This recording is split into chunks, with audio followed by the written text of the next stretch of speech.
Hello everyone, today lecture Development of Female Gametophyte in Zingo biloba. This is a structure of ovule, LS of ovule, nucellus, beak or nucellus, endosperm, pollen chamber, etc.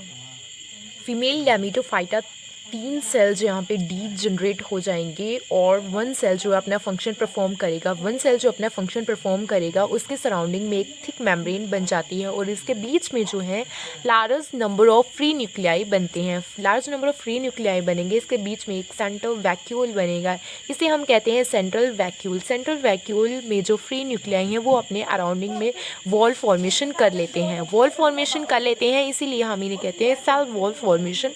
Free nuclei formation करते हैं और centre में फिर भी vacuole present है। ये जो है ये फॉर्मेशन करते करते ये जो है अपना जो कवर कर लेते हैं एरिया, उसे हम कहते हैं cellular tissue formed called endosperm. इस रीज़न को कहते हैं जब ये पूरा मास ऑफ सेल बन जाता है या टिश्यू बन जाता है सेलुलर टिश्यू, तब हम इसे कहते हैं endosperm.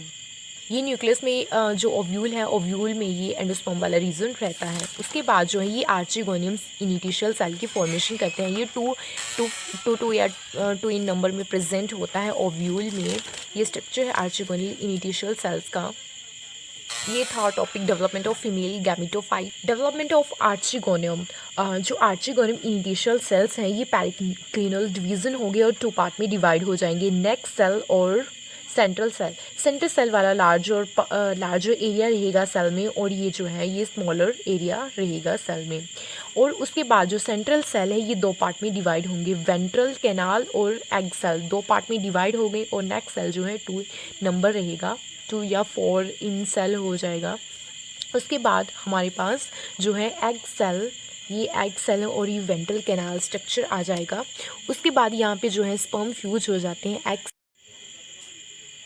Development of archegonium, archegonium initial cell जो हैं ये पेरिक्लिनल डिवीज़न करेंगे और 2 पार्ट में डिवाइड हो जाएंगे।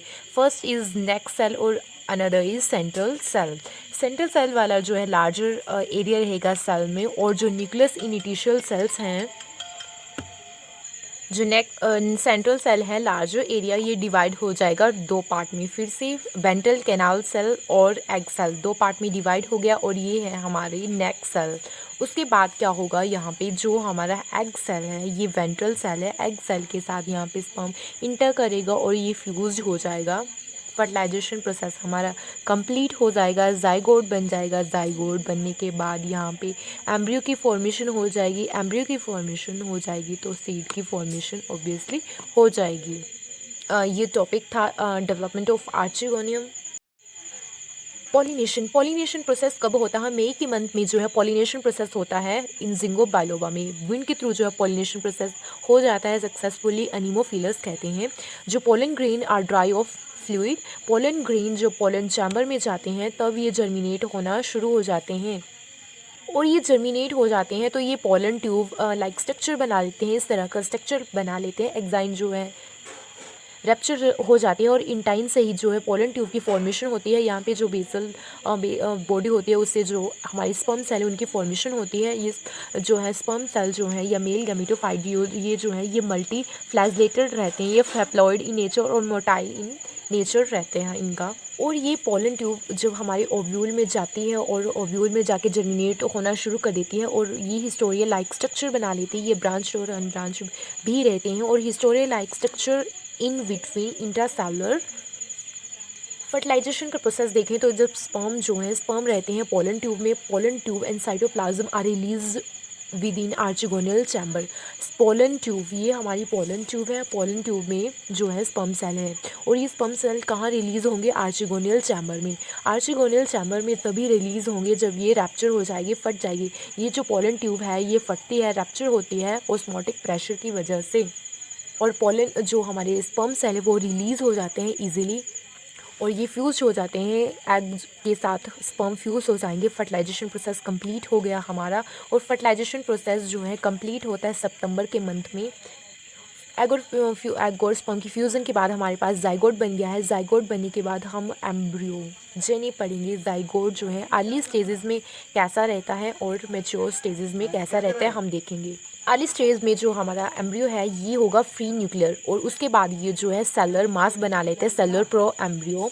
और उसके बाद ये जो है ये मैच्योर स्टेज में है एम्ब्रियो। लेट स्टेज में होगा ये एम्ब्रियो स्टेज, और ये जो है मैच्योर जो है हमारा एम्ब्रियो बन गया है, इसमें प्लूम है, एंडोस्पर्म है, साइटोलीडन्स हैं, और ये है रेडिकल।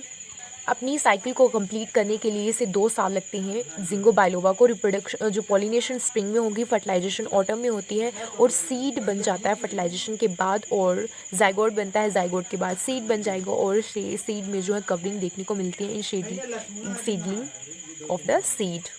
ये था हमारा छोटा सा टॉपिक जिंगो बाइलोबा।